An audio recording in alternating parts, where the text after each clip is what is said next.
ఉత్తరాంధ్ర తెలుగుదేశానికి కంచుకోట, పౌరుషాలు, పోరాటాలకు మారుపేరు. అలాంటి ఉత్తరాంధ్రని జగన్ గంజాయి కేరఫ్ అడ్రస్గా మార్చారని నారా లోకేష్ ఆగ్రహం వ్యక్తం చేశారు.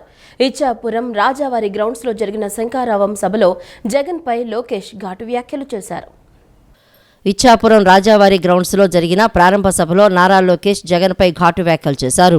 ఉత్తరాంధ్ర తెలుగుదేశానికి కంచుకోటని, పౌరుషాలు, పోరాటాలకు మారుపేరని, అలాంటి ఉత్తరాంధ్రని జగన్ గంజాయి రాజధానిగా మార్చారని లోకేష్ ఆగ్రహం వ్యక్తం చేశారు. రాష్ట్రాన్ని సర్వనాశనం చేసేందుకు సిద్ధం పేరుతో జగన్ మళ్లీ ప్రజల ముందుకు వస్తున్నారని అన్నారు. వైసీపీ భూ కబ్జాలకు సహకరించలేదని, విశాఖలో తహసీల్దార్ను కొట్టి చంపారని విమర్శించారు. యువతను మోసం చేసేందుకు డీఎస్సీ పేరుతో జగన్ కొత్త నాటకాలు మొదలుపెట్టారని లోకేష్ అన్నారు. మోసం, దగా, కుట్రకు ప్యాంటు, షర్టు వేస్తే జగన్లా ఉంటుందని ధ్వజమెత్తారు. 6,000 డీఎస్సీ పోస్టుల పేరుతో మళ్లీ మోసానికి సిద్ధమయ్యారన్న లోకేష్ టీడీపీ జనసేన ప్రభుత్వం వచ్చాక ఏటా డీఎస్సీ నిర్వహిస్తామని హామీ ఇచ్చారు. జగన్ ఒక కొత్త నాటకం మొదలుపెట్టాడు. ఆ నాటకం పేరు డిఎస్సి. ఎన్నికల ముందల 2,30,000 పెండింగ్ పోస్టులు భర్తీ చేస్తున్నాడు. గెలిచిన వెంటనే మొదటి సంవత్సరంలో మెగా డిఎస్సి ద్వారా ఉపాధ్యాయుల పోస్టులు భర్తీ చేస్తారని మాట ఇచ్చి మడమ తిప్పాడు జగన్. 23,000 ఉపాధ్యాయుల పోస్టులు భర్తీ చేస్తా అన్నాడు. అధికారంలోకి వచ్చిన తర్వాత కేవలం 18,000 పోస్టులు భర్తీ చేస్తా అన్నాడు. ఇప్పుడు 117 జియో తీసుకొచ్చి స్కూల్ రేషనలైజేషన్ పేరుతో కేవలం 6,000 డిఎస్సి పోస్టులు, అది కూడా ఎన్నికలు వస్తున్నాయని ఇప్పుడు విడుదల చేశారు. ఇక్కడ ఉన్న నిరుద్యోగ యువకులు గుర్తుపెట్టుకోవాలి. ఆనాడు విశ్వవిఖ్యాత నట సార్వభౌమ స్వర్గశ్రీ నందమూరి తారక రామారావు గారు కానీ, చంద్రబాబు గారు కానీ కలిసి 1,70,000 టీచర్ పోస్టులు విడుదల చేశారు. ఈ సభాముఖంగా నేను హామీ ఇస్తున్నా, 2 నెలలు ఓపిక పట్టండి, మన ప్రభుత్వం వస్తుంది. ప్రతి సంవత్సరం డిఎస్సి పోస్టులు ఇస్తాం. ఒక పద్ధతి ప్రకారం అన్ని పోస్టులు భర్తీ చేసే బాధ్యత కూడా మేము తీసుకుంటాం. జగన్ పదే పేదవాడు అంటాడు. వినేదాన్ని కూడా వింతగుంది. ఆయనకు ఒక జబ్బు ఉందండి. ఆ జబ్బు పేరు మైథోమేనియా సిండ్రోమ్. గూగుల్లో కొట్టి చూడండి, మైథోమేనియా సిండ్రోమ్. ఆ జబ్బు లక్షణాలు ఏంటో తెలుసా? ఉంది లేనట్టు, లేనిది ఉన్నట్టు చెప్తాం. మిమ్మల్ని అందరిని అడుగుతున్నా, సాక్షి టీవీ ఉన్నవాడు పేదవాడు అవుతాడా? సాక్షి పేపర్ ఉన్నవాడు పేదవాడు అవుతాడా? భారతీయ సిమెంట్ కంపెనీ ఉన్నవాడు పేదవాడు అవుతాడా? సాండోర్ పవర్ ప్లాంట్ ఉన్నవాడు పేదవాడు అవుతాడా? ₹1,00,000 విలువైన చెప్పులు వేసుకుని తిరిగేవాడు పేదవాడు అవుతాడా? ₹1,000 వాటర్ బాటిల్ నుంచి, ₹1,000 ఖరీదైన వాటర్ బాటిల్ నుంచి నీళ్లు తాగేవాడు పేదవాడు అవుతాడా అని ప్రజలందరినీ ఆలోచించమంటున్నా. లోకేష్ మాట్లాడేవన్నీ పనికి మారిన మాటలంటూ మంత్రి సీదిరి అప్పలరాజు మండిపడ్డారు. చంద్రబాబు ఎన్ని టీచర్ జాబులు ఇచ్చారో సమాధానం చెప్పాలని డిమాండ్ చేశారు. మాట్లాడే మాటల మీద లోకేష్ కు అసలు కంట్రోల్ ఉందా అంటూ ధ్వజమెత్తారు. భోగాపురం ఎయిర్పోర్టు పనులు శరవేగంగా సాగుతున్నాయని మంత్రి సీదిరి అప్పలరాజు అన్నారు. అవగాహన లేకుండా లోకేష్ పిచ్చెక్కి మాట్లాడుతున్నారని మండిపడ్డారు. రాష్ట్రంలో ప్రస్తుతం 5.6 లక్షల పర్మనెంట్ ప్రభుత్వ ఉద్యోగాలు ఉన్నాయని, 5 ఏళ్ల కాలంలో సీఎం జగన్ 2.2 లక్షల ప్రభుత్వ ఉద్యోగాలు ఇచ్చారని గుర్తు చేశారు. చంద్రబాబు కేవలం 34,000 ప్రభుత్వ ఉద్యోగాలు మాత్రమే ఇచ్చారని, సీఎం జగన్ 1,43,000 అవుట్సోర్సింగ్ ఉద్యోగాలు ఇచ్చారని వివరించారు. ఉద్యోగాల కల్పన గురించి లోకేష్ మాట్లాడడం హాస్యాస్పదమంటూ మంత్రి అప్పలరాజు దుయ్యబట్టారు. లోకేష్, చంద్రబాబు ఎన్ని కుట్రలు పనినా ప్రజలు నమ్మే స్థితిలో లేరన్నారు. చంద్రబాబు రాజకీయ చరిత్రలో ఒక మంచి పని కూడా చేయలేదని విమర్శించారు.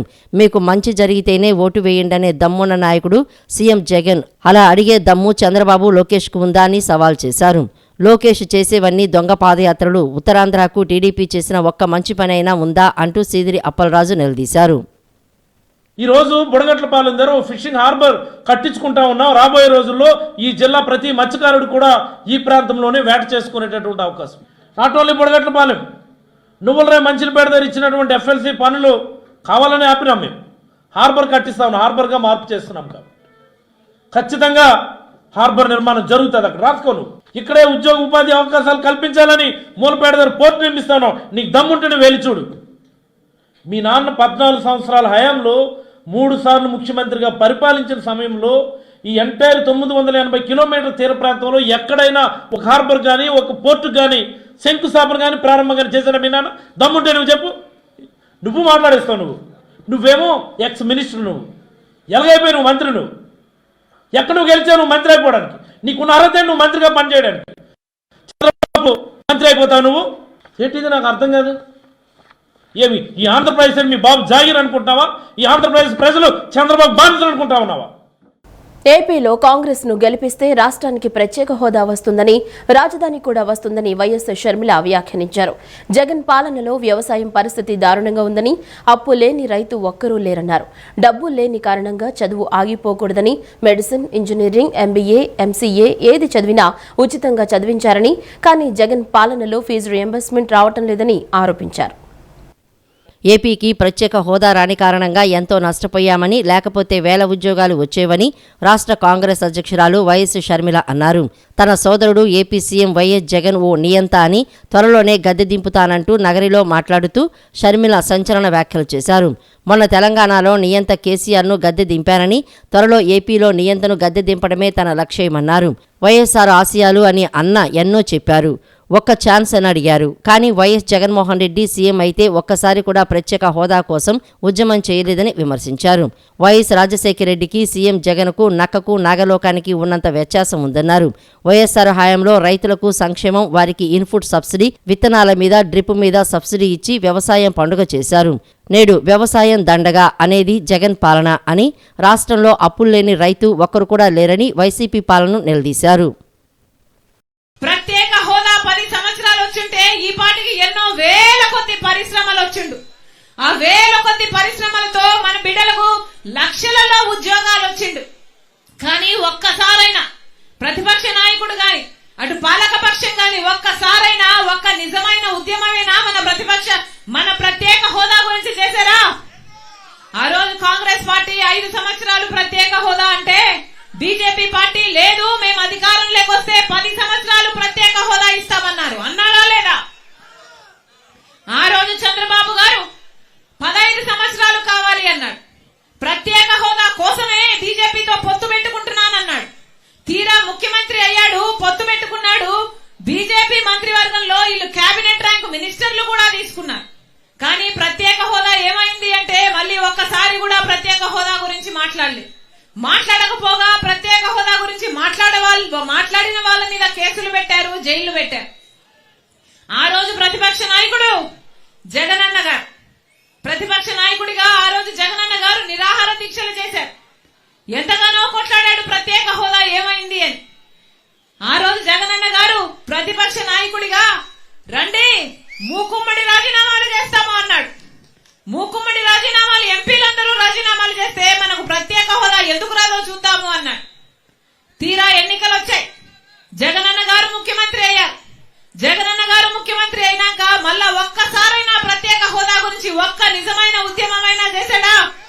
పోనీ పోలవరం ప్రాజెక్ట్ అయినా వస్తే 20 లక్షల ఎకరాలకు నీళ్లు వచ్చేవి. పోనీ అదైనా వచ్చిందా అంటే అది రాలేదు. పోనీ రాజధాని వచ్చిందా అంటే అది రాలేదు. చంద్రబాబు గారేమో రాజధాని విజయవాడ అంటారు, అమరావతి అంటారు, సింగపూర్ ను చూపిస్తారు. 3D గ్రాఫిక్స్ లో మొత్తం అంతా అయిపోయినట్టే చూపించారు. కానీ 5 సంవత్సరాలలో ఆయన కట్టలేదు రాజధాని. తీరా జగనన్న గారు ముఖ్యమంత్రి అయ్యారు. ఈయనకు ఒకటి సరిపోలే, 3 రాజధానీలు అన్నారు. 3 రాజధానీలు అన్నారు, మొత్తం కన్ఫ్యూజనే. పోనీ ఒకటైనా రాజధాని మనకు తయారైందా అంటే ఒక్క రాజధాని కూడా లేదు. మన రాష్ట్రంలో ఒకరేమో ప్రత్యక్షంగానే బీజేపీతో పొత్తు పెట్టుకుంటున్నారు, ఇంకొకరేమో పరోక్షంగా ఎప్పటి నుంచో బీజేపీ పార్టీతో పొత్తుంది. ఏం అవసరం ఉంది అని అడుగుతున్నాం. మనకి ఏం చేశారని బీజేపీ పార్టీకి అంతా వంగి సలాములు చేస్తున్నారు. గుణదల మేరీమాత ఉత్సవాలు ఘనంగా ముగిశాయి. ఉత్సవాల ఆఖరి రోజు ఆదివారం రావడంతో రాష్ట్రం నలుమూలల నుంచి విశేష సంఖ్యలో భక్తులు గుణదల క్షేత్రానికి తరలివచ్చారు. ఇండియా నేపాల్ రాయబారి లియోపోల్ది జిరెల్లి ముఖ్య అతిథిగా విచ్చేసి సమిష్టి దివ్య బలి పూజలో పాల్గొన్నారు. భక్తుల రద్దీ దృష్ట్యా వారికి ఎలాంటి అసౌకర్యం కలగకుండా అన్ని ఏర్పాట్లు చేశామని క్షేత్ర నిర్వాహకులు తెలిపారు. సుప్రసిద్ధ క్రైస్తవ పుణ్యక్షేత్రమైన గుణదల ఉత్సవ శోభతో కళకళలాడింది. రాష్ట్రం నలుమూల నుంచి విశేష సంఖ్యలో భక్తులు మేరీమాత దర్శనానికి తరలివచ్చారు. ఉత్సవాల ఆఖరి రోజు ఆదివారం రావడంతో రాష్ట్రం నలుమూలల నుంచి విశేష సంఖ్యలో భక్తులు గుణదలకు చేరుకున్నారు. బిషప్ గ్రాసీ స్కూలు ఆవరణలో జరిగిన సమిష్టి దివ్య బలి పూజలో ఇండియా నేపాల్ రాయబారి లియోపోల్ది జిరెల్లి ముఖ్య అతిథిగా పాల్గొన్నారు. గుణదల కొండ దిగువనున్న చర్చి భక్తులతో కిటకిటలాడింది. మేరీమాతను దర్శించుకునేందుకు తరలివచ్చిన వారితో గుణదల పరిసరాలు కిక్కిరిసిపోయాయి. కులమతాలకు అతీతంగా లూర్తు మాత దర్శనానికి భక్తులు తరలివచ్చారు. భక్తుల రద్దీకి అనుగుణంగా వారికి తాగునీరు, శానిటేషన్ వంటి అన్ని సదుపాయాలను వివిధ శాఖల అధికారులు పర్యవేక్షించారు. ట్రాఫిక్ సమస్యలు తలెత్తకుండా పోలీసులు ఏర్పాట్లు చేశారు.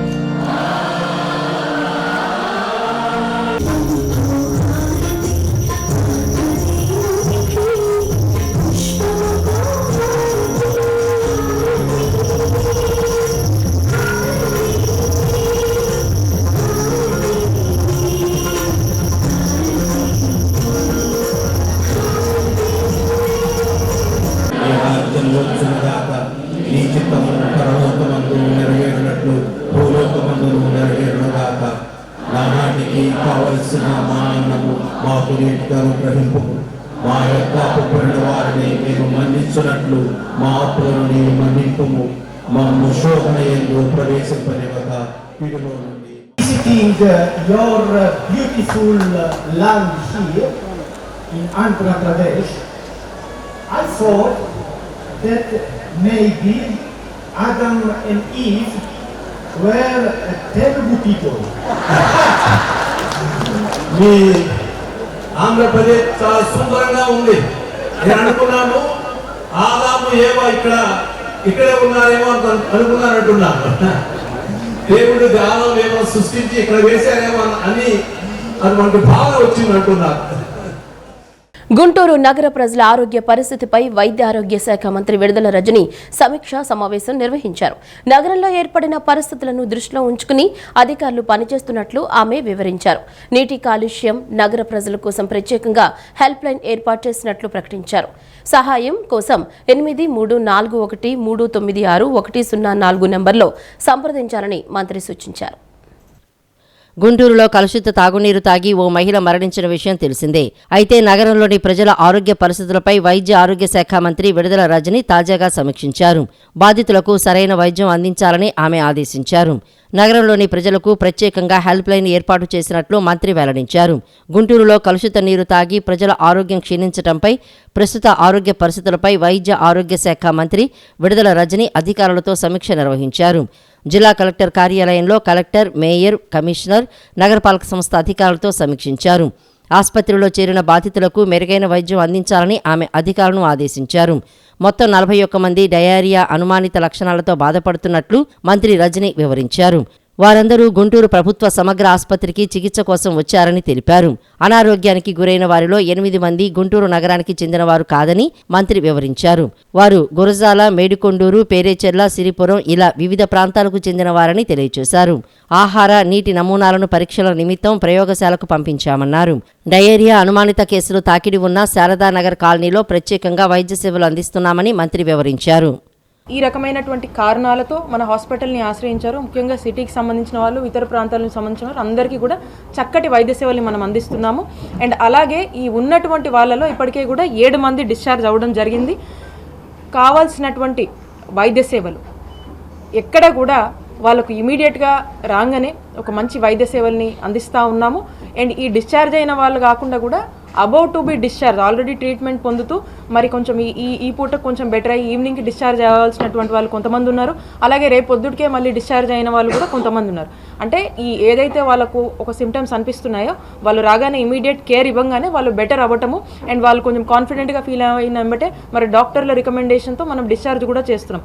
కాబట్టి ఒకటి ఇక్కడ మనం అర్థం చేసుకోవాల్సినటువంటి అంశం ఏంటంటే కారణాలు ఏమై ఉండొచ్చు అనే దాని మీద కూడా కలెక్టర్ గారు, కమిషనర్ గారు దీని మీద పూర్తి స్థాయిలో కూడా ఎంక్వైరీ చేస్తూ ఉన్నారు. దీనికి సంబంధించి ఇప్పటికే ఒక 32 శాంపుల్స్ని కూడా మనం తీయడం జరిగింది. ఈ శాంపుల్స్ని కూడా వీటి టెస్టింగ్కి పంపించారు.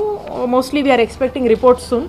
వీలైనంత స్పీడ్గా కూడా మనం రిపోర్ట్స్ తెప్పించేందుకు మనం ఆ ల్యాబ్స్ అన్నింటిలో కూడా టచ్లో ఉంటాం. గన్నవరంలో ప్రజా సమస్యలను ప్రభుత్వం గాలి కొదిలేసిందని, అభివృద్ధి లేని రాష్ట్రంగా ఏపీ తయారైందని గన్నవరం నియోజకవర్గం టీడీపీ సమన్వయకర్త యార్లగడ్డ వెంకట్రావు తెలిపారు.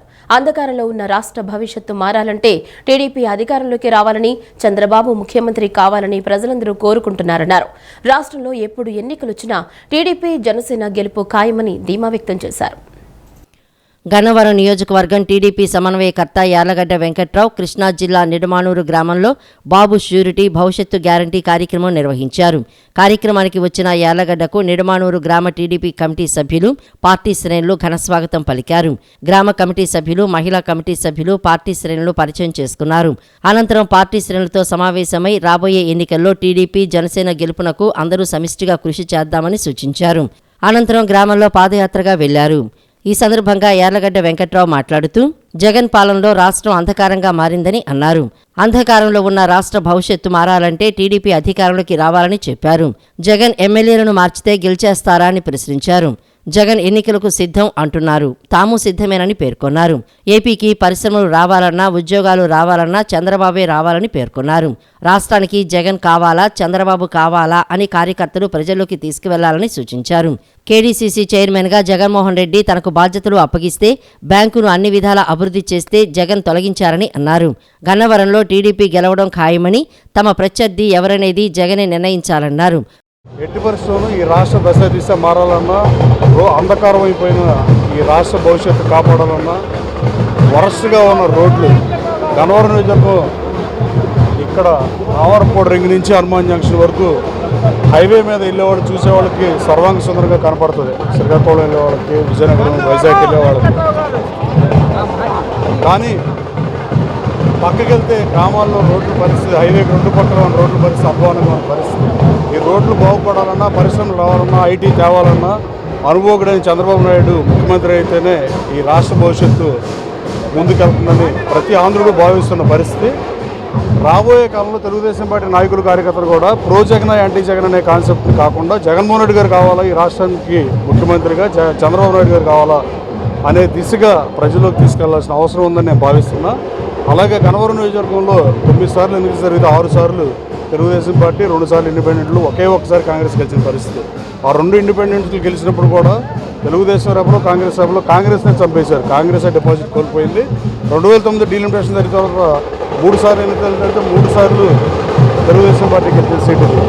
అలాంటి గన్నవరం సీట్ని ఎట్టి పరిస్థితులు తెలుగుదేశం ఖాతాలో వేయటం ఖాయం. ఈ నియోజకవర్గంలో తెలుగుదేశం జెండా ఎట్టి పరిస్థితుల్లో ఎగురుతుంది. నేడు ప్రభుత్వంతో చర్చలు ఉన్నాయని, అవి సఫలం కాకపోతే ఉద్యమ కార్యాచరణ చేపడతామని ఏపీ జేఏసీ చైర్మన్ బండి శ్రీనివాసరావు హెచ్చరించారు. ప్రభుత్వం స్పందించకపోతే ఏ నిమిషంలోనైనా మెరుపు సమ్మె చేపడతామని అన్నారు. 12th పీఆర్సీ కమిషన్ ఎక్కడుందో తెలీదు, పీఆర్సీ పట్ల చిత్తశుద్ధి లేదని ఆరోపించారు. ఉద్యోగ సంఘాల నేతలతో నేడు ఏపీ ప్రభుత్వం చర్చలు జరపనుంది. ఉద్యోగుల పెండింగ్ సమస్యలపై మంత్రుల బృందం చర్చించనుంది. పెండింగ్ సమస్యల పరిష్కారంపై సమ్మెబాట పడతామని ఏపీ ఎన్జీఓలు హెచ్చరించడంతో ఉద్యోగ సంఘాల నేతలతో సంప్రదింపులు జరపనుంది. కాగా ఐఆర్ మధ్యంతర భృతిపై ప్రకటన చేయాలని ఉద్యోగ సంఘాలు డిమాండ్ చేస్తున్నాయి. అంతేకాకుండా పెండింగ్ డీఏలతో పాటు రిటైర్మెంట్ బెనిఫిట్స్ విడుదల చేయాలని పట్టుపడుతున్నాయి. ఈ సందర్భంగా ఏపీ జేఏసీ చైర్మన్ బండి శ్రీనివాసరావు మాట్లాడుతూ ప్రభుత్వంతో చర్చలు ఉన్నాయని, అవి సఫలం కాకపోతే ఉద్యమ కార్యాచరణ కొనసాగిస్తామని పేర్కొన్నారు. ఏపీ జేఏసీ ఆధ్వర్యంలో 104 ఉద్యోగ సంఘాలతో కార్యవర్గంతో సుదీర్ఘ చర్చలు జరిగాయని తెలియజేశారు. ఆ చర్చల్లో ఉద్యమ కార్యాచరణ చేపట్టాలని నిర్ణయించామని పేర్కొన్నారు. ఈ నెల 14న బ్యాడ్జీలు ధరించి అన్ని కార్యక్రమాల్లో బ్యాడ్జీలు ధరించి అన్ని కార్యాలయాల్లో మెమరాండాలు ఇస్తామని తెలిపారు. 15, 16 తేదీల్లో భోజన విరామ సమయంలో నిరసన చేపట్టబోతున్నామని చెప్పారు. 17న తాలూకా కేంద్రాల్లో ర్యాలీలు, ధర్నాలు నిర్వహణ, 20న కలెక్టరేట్ల వద్ద ధర్నా, 21 నుండి 24 వరకు అన్ని జిల్లాల పర్యటన చేస్తామని, 27న చలో విజయవాడ కార్యక్రమం ఉంటుందని, అప్పటికీ స్పందించకపోతే ఏ నిమిషంలోనైనా మెరుపు సమ్మె చేపడతామని అన్నారు. ముఖ్యంగా 12వ పీఆర్సీ కమిషన్ అయితే వేయటం అయితే జరిగింది. 6 నెలలు గడిచిపోయినాయి. ఈరోజు కూడా ఆ కమిషన్ ఎక్కడుందో తెలియదు. కనీసం ఆయనకు ఒక రూమ్ అలాట్ చేసినటువంటి దాఖలాలు లేవు. ఆయన ఒక రిపోర్ట్ ఇచ్చినటువంటి పరిస్థితి లేదు. కనీసం సిబ్బందిని కూడా ఆ కమిషన్కి ఇచ్చినటువంటి దాఖలాలు లేవు. అంటే ప్రభుత్వం మా యొక్క పీఆర్సీ పట్ల, 12వ పీఆర్సీ పట్ల ఎంత చిత్తశుద్ధి ఉందనేది తెలిసిపోతుంది. అలాగనే పెండింగ్లో ఉన్నటువంటి 2 డిఏలు 1/1/2023, 1/7/2023 సంబంధించినటువంటి డిఏలు కూడా ప్రకటించాల్సిన ఆవశ్యకత ఉంది. అలాగనే సిపిఎస్ వారికి కూడా క్యాష్ రూపంలో మరి ఇవ్వాల్సిన పరిస్థితి. ఈరోజు కూడా వారికి ఏ విధమైనటువంటి ఇచ్చినటువంటి పరిస్థితి లేదు. మేము దాచిపెట్టుకున్నటువంటి జీపీఎఫ్ బిల్లులు చిన్న బిల్లులు పెట్టారు. ఒక ఎంప్లాయీ 20 లక్షలు 30 లక్షలు తమ బిడ్డల యొక్క పెళ్ళిళ్ళ కోసం దాచిపెట్టుకుంటే మరి సంవత్సరాలు గడిచినా కూడా బారసాల కూడా డబ్బులు రానటువంటి పరిస్థితి. మరి ఇవన్నీ కూడా తెలుసుకొని మా యొక్క న్యాయమైనటువంటి డిమాండ్ల విషయంలో మరి జోక్యం చేసుకోవాలని కూడా మరి జగన్మోహన్ రెడ్డి గారు అధికారంలోకి వచ్చిన తర్వాత 4.5 సంవత్సరాల తర్వాత మరి ఏ ఉపయోగం లేనటువంటి జీపీఎస్ అనేటువంటి పథకాన్ని తీసుకురావడం అనేటువంటిది అది ఏమాత్రం మరి ఈ దేశంలో మరి కొత్త సమస్యని తీసుకొచ్చినటువంటి పరిస్థితి అనేటువంటిది ఉద్యోగ వర్గాల నుంచి మేము తెలియజేస్తూ ఉన్నాం. మరి సిపిఎస్లో ఉన్నటువంటి అవలక్షణాలన్నీ కూడా అందులో ఉన్నాయి. అందుకనే మరి ఈ దేశంలో మరి నిన్నటికి నిన్న కేవలం సగం పేజీలో మాత్రమే ఉత్తర్వు ఇస్తూ మరి దుర్మార్గమైనటువంటి సిపిఎస్ విధానాన్ని రద్దు చేసేటువంటి సిక్కిం ప్రభుత్వం మాదిరి మీరు ఎందుకు చేయలేరని చెప్పి ఈ రాష్ట్ర ప్రభుత్వాన్ని అడుగుతూ ఉన్నాం. అదేవిధంగా కేంద్ర ప్రభుత్వం ప్రవేశపెట్టినటువంటి ఈ స్కీమ్ని 2004లో తెచ్చినటువంటి ఎన్డీఏ యూపీఏ భాగపక్షాలు తెస్తే మరి అదే కేంద్ర ప్రభుత్వం ఈరోజు 2004కు పూర్వం ఎవరైతే నోటిఫికేషన్ ద్వారా వారు ఉద్యోగాలు అప్లై చేసుకొని 2004 సెప్టెంబర్ 1 తర్వాత నియామకమైనటువంటి వారికి పాత పెన్షన్ విధానం అనేటువంటిది అదే కేంద్ర ప్రభుత్వం ఇచ్చినటువంటి దాన్ని రాష్ట్రం ఎందుకు అమలు చేయట్లేదని చెప్పి అడుగుతా ఉన్నాం. డబ్బుండే మహారాజులు అవుతారు, గవర్నమెంట్లో పోటీ చేసి ఎలక్షన్లు గెలిచాలంటే లక్షల కోట్లు ఖర్చు అవుతున్నాయి. మరి మేమేదో చదువుకొని వచ్చి ఎగ్జామ్స్ రాసి సెలెక్ట్ అయ్యి వచ్చిన ఉద్యోగానికి ఉండేవాళ్ళు మా వాళ్ళందరూ కూడా కడప కోసం ఉద్యోగం చేసే వాళ్ళు అయిపోతారు. ఉద్యోగులందరూ కూడా మరి ఈ చిన్న ఉద్యోగులకు పెన్షన్ ఎందుకు లేదనేది కూడా చెప్తున్నాం. మరి పక్క రాష్ట్రాలలో 2-3 రాష్ట్రాలలో పెన్షన్ రీఇన్స్టేట్ జరిగింది. నిన్నలేక మన సిక్కిం కూడా రీఇన్స్టేట్ చేయడం జరిగింది. పెన్షన్ మరి తీసుకుంటామని చెప్పి ఆర్డర్ ఇవ్వడం జరిగింది. మరి ఈ రాష్ట్రంలో ఎందుకు చేయకూడదని చెప్తున్నాం. మరి ఉద్యోగులందరూ కూడా సిపిఎస్ నుంచి ఓపీఎస్గా మార్చాలని చెప్తున్నాం. అదే గతంలో 1/9/2004లో ముందు నోటిఫికేషన్ వచ్చి 1/9/2004 తర్వాత అపాయింట్ అవుతారో వాళ్ళందరికీ సెంట్రల్ గవర్నమెంట్ ఓపీఎస్గా మార్చమని సర్కులర్ పంపడం చెప్పింది. దాని దిశగా రాజస్థాన్ 2-3 రాష్ట్రాలు కూడా చేయడం జరిగింది. మరి ఈ రాష్ట్రంలో కూడా చేస్తామని చెప్పి గ్రూప్ ఆఫ్ మినిస్టర్లు కానీ మీటింగ్లో కానీ చెప్పడం జరిగింది. ఇప్పుడు అడుగుతుంటే ఒకరికి చేస్తే లేనిపోని అవుతుందని చెప్పలేని పరిస్థితిలో ఉన్నామని చెప్తున్నారు. దేశంలో పేద బడుగు బలహీన వర్గాలు అభ్యున్నతి సాధించాలంటే భారతీయ పార్టీ అధికారంలోకి రావాలని ప్రముఖ పారిశ్రామికవేత్త Raja Vasireddy charitable trust chairman Vasireddy Manoj Kumar తెలిపారు. కేంద్ర ప్రభుత్వం అమలు చేస్తున్న సంక్షేమ పథకాలు చూసి ఆకర్షించి బీజేపీ వైపు అడుగులు వేసేలా చేసిందని, నాతో కలిసి వచ్చిన కార్యకర్తల కోసం పార్టీ కోసం నిరంతరం కృషి చేస్తానని స్పష్టం చేశారు. నగరంలోని సీతారాంపురం రాష్ట్ర భారతీయ జనతా పార్టీ కార్యాలయంలో AP BJP chief Daggubati Purandeswari ఆధ్వర్యంలో ప్రముఖ పారిశ్రామికవేత్త సేవా తత్పరులు రాజా వాసిరెడ్డి చారిటబుల్ ట్రస్ట్ చైర్మన్ రాజా వాసిరెడ్డి మనోజ్ కుమార్ బీజేపీలో చేరారు. పురంధరేశ్వరి మనోజ్ కుమార్ను పార్టీలోకి సాదరంగా ఆహ్వానించారు. అనంతరం వాసిరెడ్డి మనోజ్ కుమార్ మాట్లాడుతూ కృష్ణా జిల్లా అధ్యక్షులు గుత్తికొండ రాజాబాబు, జిల్లా ప్రధాన కార్యదర్శి శేషకుమార్ ప్రోత్సాహంతో పార్టీలోకి చేరటం జరిగిందన్నారు. పార్టీలో చేరడానికి ముఖ్య ఉద్దేశాన్ని వివరిస్తూ ప్రపంచ దేశాల కంటే మిన్నంగా బడుగు బలహీన వర్గాలకు సంక్షేమ పథకాలు భారతీయ జనతా పార్టీ సమర్థవంతంగా అమలు చేస్తోందని తెలిపారు. బీజేపీ సిద్ధాంతాలు నచ్చి పార్టీలో చేరినట్లు తెలియజేశారు. కేంద్ర ప్రభుత్వం అమలు చేస్తున్న సంక్షేమ పథకాలు రాష్ట్ర ప్రభుత్వాలు అందించడంలో పూర్తిగా విఫలమయ్యాయని, అట్టడుగు వర్గాలకు సంక్షేమ పథకాలు అందటం లేదని మండిపడ్డారు. భారతదేశాన్ని అభివృద్ధి పథంలోకి తీసుకువెళ్తున్న నరేంద్ర మోడీ ప్రభుత్వం మరలా దేశంలో 400 సీట్లతో భారీ విజయాన్ని సాధిస్తోందని ధీమా వ్యక్తం చేశారు. మరి 10 కేజీలు కానీ మరి రేషన్ ఇవ్వటం కానీ మరి 6,000 రూపాయలు రైతులకి ఇవ్వటం కానీ ప్రతి సంవత్సరం మరి రైతులకి గిట్టుబాటు ధరలు కానీ ఈ రోజున ఇంతకుముందు యూపీఏ ప్రభుత్వంలో 1,200 ఉండేది మన వడ్ల బస్తా, మరి ఈ రోజున అది 1,400 వరకు, మరి దాన్ని కూడా ఇంకా 1,600 వరకు పెంచే కార్యక్రమంలో కూడా స్వామినాథన్ గారికి భారతరత్న ఇవ్వడం కానీ ఇవన్నిటిని గుర్తించి స్వామినాథన్ గారిని గుర్తించారంటే భారతరత్న ఇవ్వడం, ఆయన రికమెండేషన్స్ అన్నింటినీ కూడా ఇంప్లిమెంట్ చేసే బాధ్యత బీజేపీ పార్టీ తీసుకుంటుంది.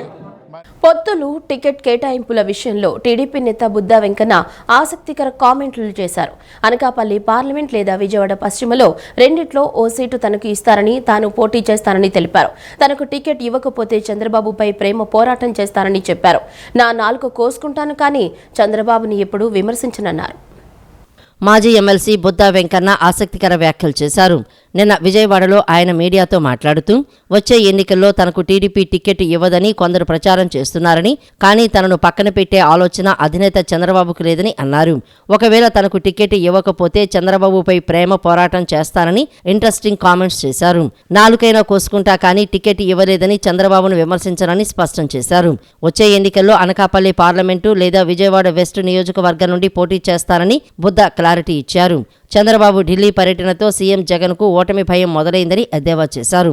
వచ్చే ఎన్నికల్లో టీడీపీ ఏ పార్టీలతో పొత్తు పెట్టుకుంటుందో ఒక క్లారిటీ ఉందని, కానీ సీట్ల సర్దుబాటుపై ఇంకా స్పష్టత రాలేదని తెలియజేశారు. విజయవాడ వెస్ట్ కానీ అనకాపల్లి పార్లమెంట్ కానీ రెండిట్లో ఒకటి చంద్రబాబు నాయుడు గారు నన్ను పోటీ చేయిస్తాడు. చంద్రబాబు నాయుడు గారు కూడా నాకు ఎంతో గౌరవిస్తాడు.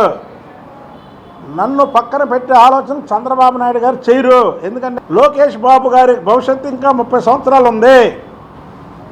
30 సంవత్సరాలు అంటే మాలాంటి వ్యక్తులు 15 సంవత్సరాలు ఆయన పక్కన నిలబెట్టాలని చంద్రబాబు నాయుడు గారి ఆలోచన ఉంటుంది. చంద్రబాబు నాయుడు గారి కుటుంబ సభ్యుల ఆలోచన ఉంటుంది. అవాస్తవాలు వచ్చే వాటిని ఎవరినూ నమ్మకండి. మేము చంద్రబాబు గారి కోసం 2 సార్లు పై దాకా వెళ్ళి కిందకు వచ్చిన వాడిని. నన్ను చంద్రబాబు గారు టికెట్ ఇవ్వకుండా ఉండరు. మేము చంద్రబాబు నాయుడు గారి భక్తులు. చంద్రబాబు నాయుడు గారిని మేము బ్లాక్మెయిల్ చెయ్యం. చంద్రబాబు నాయుడు గారు ఏ నిర్ణయం తీసుకున్నా సరసా వహించే వ్యక్తులు. నిజంగా అలాంటిది ఏదన్నా ఉంటే చంద్రబాబు గారు ముందు నాకే పిలిచి చెప్తారు, ఎంకన్నా అలా కాదు ఇలాగా అని చెప్తారు. చంద్రబాబు గారి దగ్గర నుంచి ఎటువంటి ఆయన నిర్ణయం రాలేదు కాబట్టి అవాస్తవాలు నమ్మకండి. నేను ఖచ్చితంగా విజయవాడ వెస్ట్ నియోజకవర్గం కానీ అనకాపల్లి పార్లమెంట్ నియోజకవర్గం కానీ చంద్రబాబు గారే నన్ను పోటీ చేయిస్తాడు. ఎందుకంటే నా నేచర్ తెలుసు ఆయనకి. పొత్తులు అనేది ఒక కోలికి వచ్చినాయి కానీ సీట్లు ఏ సీటు ఎక్కడ ఏంటి సీట్లు ఎవరు పోటీ చేస్తారనేది ఎక్కడా లేదు. ఇవన్నీ అవాస్తవాలు. తెలుగుదేశం పార్టీ సీట్లు కూడా ఇంకా డిసైడ్ అవ్వలేదు. అయితే చంద్రబాబు గారి నిర్ణయానికి మేము ఎప్పుడూ కట్టుబడి ఉంటాం. దాంట్లో అసలు రెండో క్వశ్చనే లేదు. చంద్రబాబు నాయుడు గారికి ఇబ్బంది పెట్టే పని కానీ తెలుగుదేశం పార్టీని ఇబ్బంది పెట్టే పని కానీ నా జీవితంలో నేను చేయను. నిజంగా అలాగా చెయ్యాల్సి వస్తే రాజకీయాల నుంచి తప్పుకుంటాను, రాష్ట్రం వదిలి వెళ్ళిపోతా తప్ప వేరే పార్టీల్లో కానీ లేకపోతే చంద్రబాబు గారిని విమర్శించడం నన్ను నాలుక కోసుకుంటా కానీ చంద్రబాబు గారిని ఈ నోట్లోంచి ఒక్క మాట నా జీవితం నేను బతుకున్నంత వరకు నేనే కాదు నా కుటుంబం కూడా. Doctor BR Ambedkar study circles నందు శిక్షణ పొందడం నిరుద్యోగ యువతకు గొప్ప అవకాశమని రాష్ట్ర ఉపాధి కల్పనా శాఖ డిప్యూటీ డైరెక్టర్ వి హిమబిందు అన్నారు. యువత పట్టుదల క్రమశిక్షణతో చదివి ఉన్నత ఉద్యోగాలు సాధించాలని ఉద్బోధించారు. నగరంలోని Lenin centre BR Ambedkar study circle నందు గ్రూప్ 1, గ్రూప్ 2 పోటీ పరీక్షలకు శిక్షణ పొందుతున్న విద్యార్థులకు అవగాహన కార్యక్రమం నిర్వహించారు. ఈ కార్యక్రమానికి ఉద్యోగ కల్పన డిప్యూటీ డైరెక్టర్ హిమబిందు, ప్రాంతీయ అధికారి ఎన్ రామ్మోహన్ రెడ్డి, జిల్లా ఉపాధి కల్పన అధికారి Devarapalli Victor Babu, employment officer Erroju Satyabrahmam, motivational speaker Srinivas పాల్గొన్నారు. సివిల్ సర్వీసెస్ ఔత్సాహికులకు ఉద్దేశించి ఉపాధి కల్పన డిప్యూటీ డైరెక్టర్ హిమబిందు మాట్లాడుతూ doctor BR Ambedkar study circles నందు శిక్షణ పొందడం నిరుద్యోగ యువతకు గొప్ప అవకాశమని అన్నారు. యువత పట్టుదల క్రమశిక్షణతో చదివి ఉన్నత ఉద్యోగాలు సాధించాలని హిమబిందు ఉద్బోధించారు.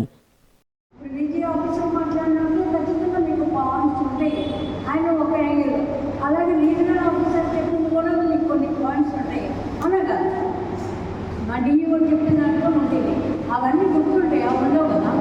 అందుకనే మీరు ఇక్కడ నుంచి ఇక్కడ ఆపండి. నెక్స్ట్ మీ క్లాస్లో కూడా వినేటప్పుడు రన్నింగ్ నోట్స్ రాయండి. ఆ రన్నింగ్ నోట్స్ రాస్తే రేపు మెయిన్ ఎగ్జామ్లో మీకు వర్కింగ్ స్పీడ్ కూడా పెరుగుతుంది. 3 అవర్స్లో 2 అవర్స్లో పేపర్ రాయమంటారు. ఇన్ని క్వశ్చన్స్ 5 క్వశ్చన్స్ ఎన్నో ఆన్సర్ చేయమంటారు. ప్రిస్క్రైబ్డ్గా చేయమంటారు. ఎలా ఉంటుంది ప్రాక్టీస్ చెప్పండి. సో ప్రతి చోట క్లాస్లో మీరు రన్నింగ్ నోట్స్ రాస్తేనే మీకు డెఫినెట్గా ఎక్స్పీరియన్స్ అవుద్ది. మెయిన్ థింగ్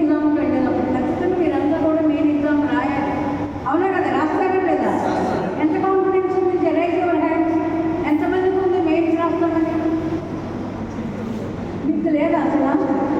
దాన్ని ఎందుకు వచ్చాయి స్టడీ సెంటర్కి?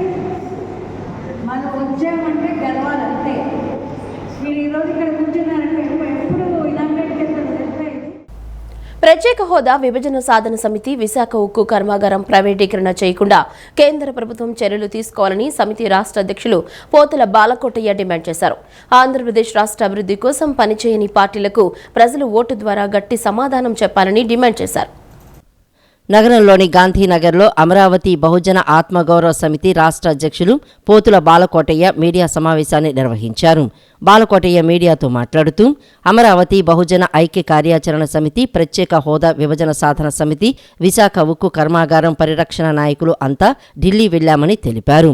ప్రధాని మోడీకి విభజన హామీల అమలుపై చిత్తశుద్ధి లేదని అన్నారు. రాముడు అంటే మాట తప్పని వాడని అర్థం. కానీ మోడీ రాష్ట్ర ప్రజలకు ఇచ్చిన ప్రతి హామీ మాట తప్పారని విమర్శించారు. చివరి పార్లమెంటు సమావేశాల్లో అయినా సరే రాష్ట్రానికి ఇచ్చిన హామీలు అమలు చేయాలని డిమాండ్ చేశారు.